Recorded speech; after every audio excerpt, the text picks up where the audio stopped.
இன்றைக்கி மார்னிங் ஒரு ரெஸ்க்யூ கால் கூப்பிட்ருந்தாங்க.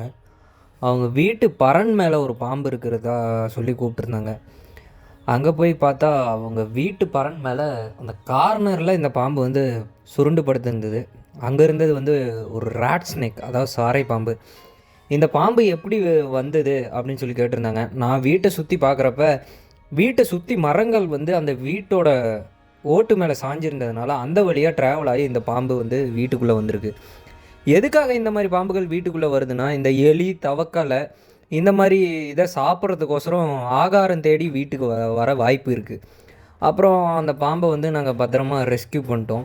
இந்த மாதிரி வீட்டோரங்களில் வீட்டை சார்ந்து இருக்கிற மரக்கிளையை தயவு செய்து அறக்குங்க. ஏன்னா இந்த மாதிரி பாம்புகள் அந்த வழியாக தான் ட்ராவல் ஆகி வர முடியும். செவுரு ஏறி இந்த பாம்பால் வர முடியாது அப்படின்னு சொல்லிட்டு அங்கேருந்து நான் கிளம்பிட்டேன். அப்புறம் அந்த பாம்பை அதுக்குண்டான இடத்துல ரிலீஸ் பண்ணிட்டோம். இந்த மாதிரி பாம்புகளை பார்த்தா தயவு செய்து அடிக்காதீங்க. உங்கள் நியர்பையில் இருக்க ஃபாரஸ்ட் டிபார்ட்மெண்ட் கால் பண்ணிங்கன்னா அவங்க பத்திரமா வந்து ரெஸ்க்யூ பண்ணிக்குவாங்க.